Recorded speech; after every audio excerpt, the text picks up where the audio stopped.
Bonjour, je m'appelle Chris et je vais faire l'essai de l'Acura TLX 2021 en version A-Spec, un véhicule que j'avais pour un après-midi.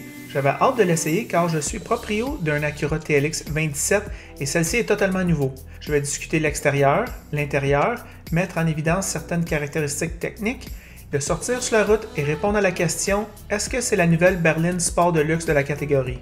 Cette Acura est plus jolie et Acura y est parvenu en allongeant et en élargissant le TLX. Cela ressemble presque à une intermédiaire, elle paraît plus grosse. Dans cette couleur, TLX est magnifique, belle roue aussi. Le communiqué de presse d'Acura compare les spécifications de cette voiture avec le 4 cylindres précédent, mais en termes de prix, il ressemble plus au moteur 6 cylindres. Heureusement, la voiture est bien plus rigide que la version précédente, donc les changements vont bien au-delà de les panneaux.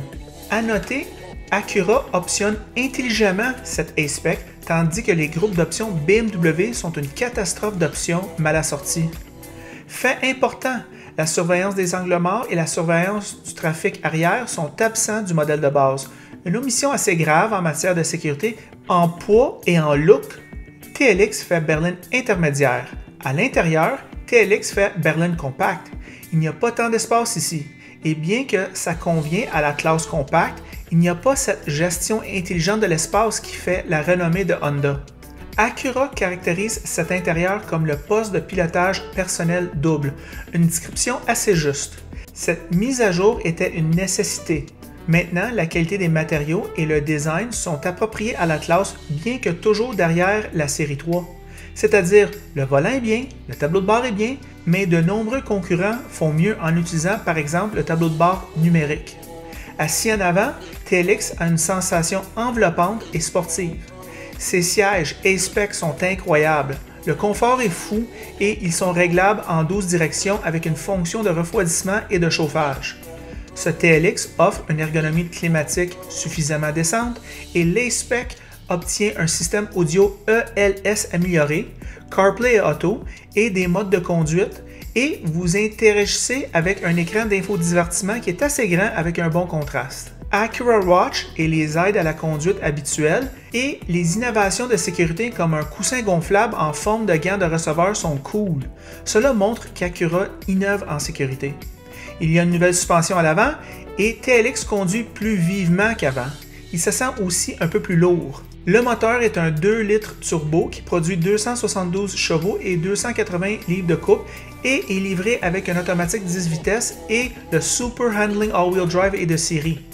Ce turbo 4 cylindres sonne mieux que tous ses rivaux et bien que le moteur a le feu au cul, on sent qu'il combat le poids de la voiture lors des dépassements sur l'autoroute. Il fait 11,3 litres en ville et 8,1 litres sur l'autoroute. Pour référence, le 6 cylindres précédent faisait 12 litres en ville. Ce TLX fait définitivement partie du top 3 de la catégorie avec G70 et la série 3 et offre une fiabilité éprouvée en valeur ajoutée. De plus, l'Acura TLX est fabriqué aux États-Unis comme de bon nombre de ses pièces, ce qui en fait un produit issu du commerce équitable. Voici nos réflexions sur la route. Bonjour les amateurs de voitures, aujourd'hui Ross m'apporte l'Acura TLX 2021, la version A-Spec, tout refait pour 2021. Ross, qu'est-ce que tu en penses de ce véhicule-là? Bien, déjà, la deuxième génération de l'Acura TLX, on a déjà eu dans le passé la TSX, qui était une Honda Accord européenne. Pour cette deuxième génération-là, ben, elle se mérite la mention Top Safety Pick Plus, ce sont selon les l'IDHS, donc voiture très sécuritaire. La plage de prix, ben, ça va de 44 605 à 52 305 $. Le prix de notre modèle d'essai est de 49 905 $. Les pour, ben, moi je trouve la silhouette extérieure, c'est super réussi. Beau design, vraiment un beau look. Siège climatisé, siège chauffant. Très bon châssis également, un châssis rigide que j'ai pu éprouver cette semaine en conduite sur la route. Bonne tenue de route, beaucoup d'assistance électronique pour le conducteur, si désiré. Siège avant, moi que je trouve très confortable. Puis ceux qui voudront attendre, on devrait vous la présenter un peu plus tard cet été. Il y a l'Acura TLX Type S, munie d'un V6 Twin Turbo, qui, elle, monte la TLX là, dans un univers qui est différent de ce 4 cylindres turbo-là.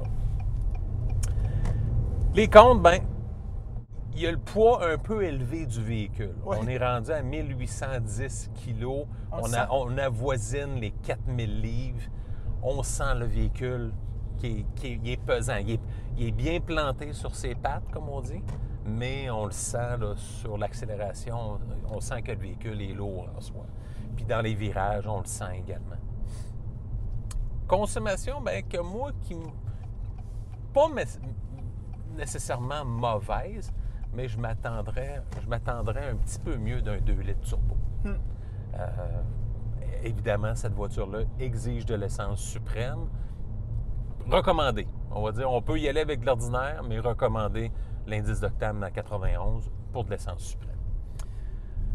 À l'arrière, ben là, à l'avant, j'ai trouvé que c'était très confortable. Ouais. À l'arrière, par contre, il y a un compromis.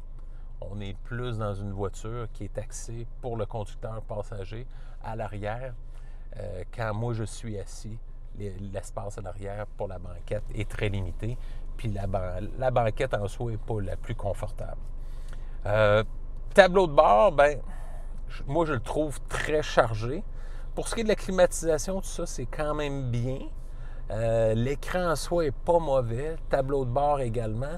Moi, c'est plus, évidemment, là, pas de levier de vitesse. C'est des boutons tactiles pour ce qui est d'enclencher la transmission. Pour ce qui est de changement de chaîne ou aller dans le système d'infodivertissement, on a un pavé tactile qui est un touchpad. Ça, à part Lexus et Acura, il n'y a pas beaucoup de manufacturiers qui utilisent cette technologie-là. Personne ne copie, hein? Personne ne copie. Moi, personnellement, là, j'ose même pas changer de radio satellite à une station FM en roulant avec le pavé tactile parce que c'est un défi qui vous demande trop de concentration. Ouais. Acura TLX, bien évidemment, elle n'est pas au goût du jour, pas vraiment de version hybride. On aurait peut-être préféré un hybride branchable, quelque chose dans le style. Une chose à noter, le système 4 roues motrices SH All-Wheel Drive fait un travail remarquable. C'est vraiment un des bons systèmes 4 roues motrices sur le marché.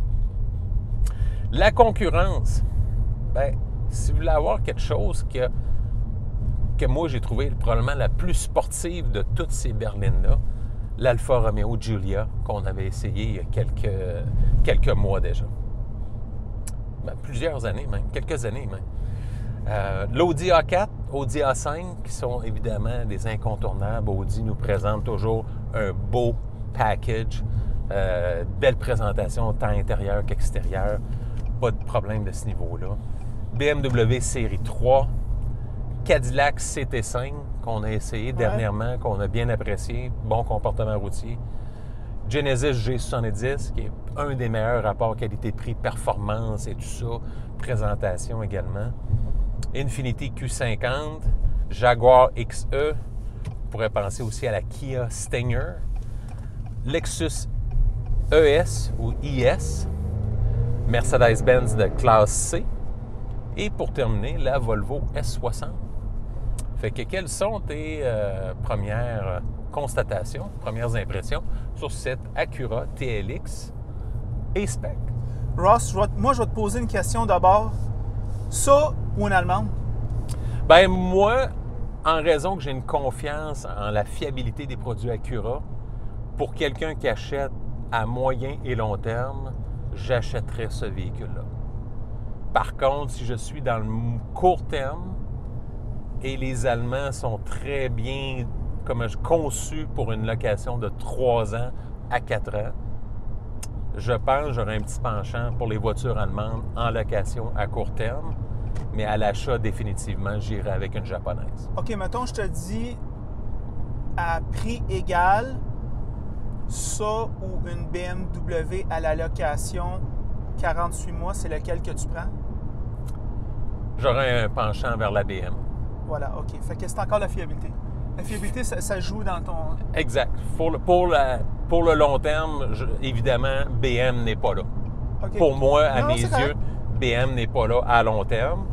3-4 ans, j'aurais pas trop de problèmes avec BMW. Par contre, Acura et Lexus sont dans une ligue à part, je pense, pour ce qui est de la fiabilité à long terme. OK. Mais moi, je veux te dire qu'est-ce que je pense de cette voiture-là. Je regarde l'extérieur, ils ont réussi. On dirait quasiment qu'elle a l'air d'un intermédiaire, moi, je te dirais. C'est intéressant de la voir. On dirait, je ne sais pas si c'est une illusion optique, mais la voiture me paraît tellement plus grosse. Oui, surtout, elle paraît très large, ouais. Très élancée, long capot. Lorsqu'on est à l'intérieur, on a un autre sentiment. Bien, c'est l'illusion optique, elle ne dure pas. Exact. À l'intérieur, assis à l'avant, on est correct. Oui.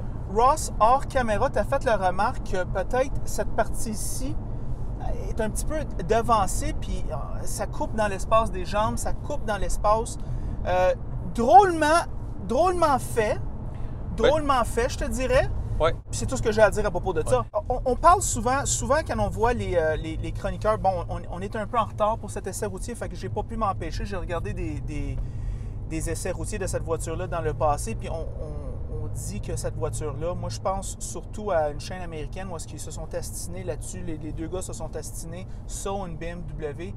Moi, je pense que quand on est dans la catégorie premium luxe, il y a d'autres choses à considérer à part la fiabilité et aussi nécessairement un comparatif d'options. Tu sais, les gens magasinent pour d'autres choses. Ouais. Parce que si on serait tous logiques, on serait tous en Corolla LE, OK? Puis on l'est forcément pas. Non, jamais. Okay? C'est toujours un peu irrationnel. C'est toujours un peu irrationnel. Moi, je suis acheteur de cette catégorie-là, fait que je peux t'en parler du côté irrationnel. Le look extérieur, hyper important. Je pense qu'il est couvert. Ouais. Le nouveau look est beau. Est-ce qu'il est aussi beau qu'une BMW Série 3? Je ne suis pas prêt à dire ça. Moi non plus. À l'intérieur, maintenant, ben, ils ont donné le traitement Acura qu'ils ont fait dans le RDX, c'est-à-dire le pavé tactile désagréable, les boutons pour la climatisation refaits puis somme toute assez bien, le tableau de bord rehaussé mais pas digital comme certains de ses rivaux. L'écran ici, oui, elle est belle, elle est quand même d'un contraste et d'une clarté assez suffisante. Est-ce qu'elle est aussi bonne que ses concurrentes? Je ne suis pas sûr. Elle est pourtant assez large, même je ne suis pas capable de m'y rendre, je ne suis pas capable de le toucher. Moi, tactile. Je préférais la toucher. Le volant gainé cuir, oui. Est-ce qu'il est bien quand on le prend en main? Oui. Est-ce qu'il est le fun à tenir? Oui. Est-ce qu'il est aussi bon que ses rivaux? Moi, je te dirais que oui, peut-être. Mais est-ce que c'est le gros boudin M? Pas sûr.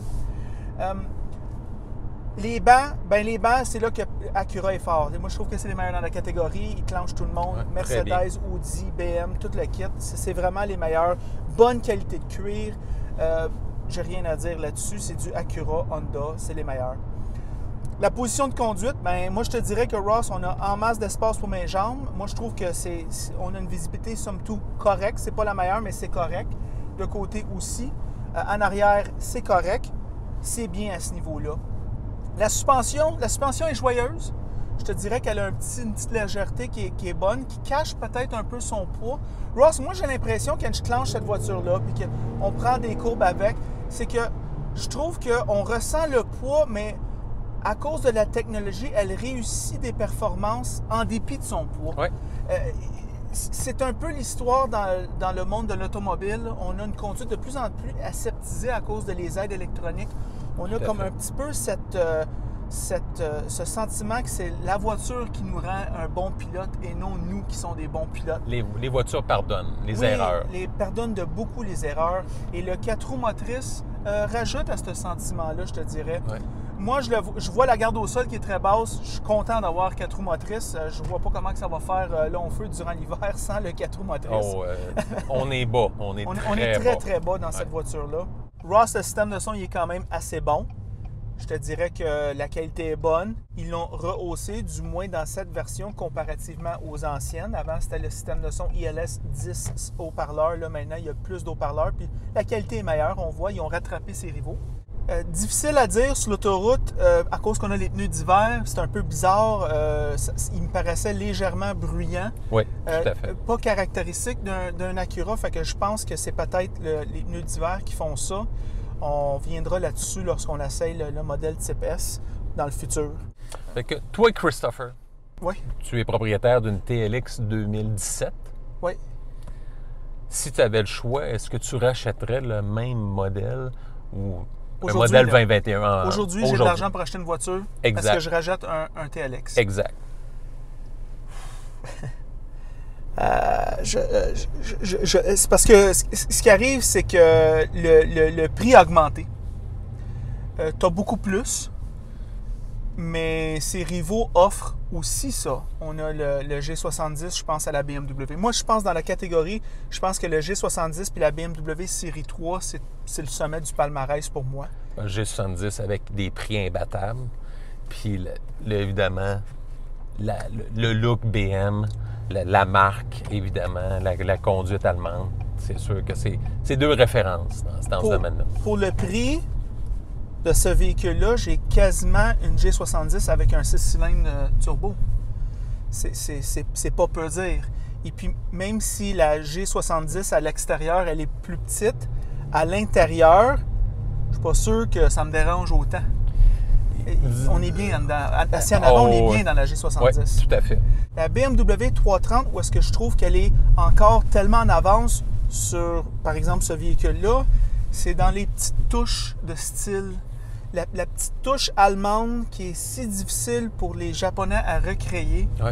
Je te dirais peut-être avec l'exception possible de Lexus IS de l'extérieur et un point c'est tout. L'intérieur, on n'en parle pas et le moteur et la motorisation, on n'en reparle pas. Alors, à la location, ça serait difficile pour moi de choisir cette voiture-là sur une BMW.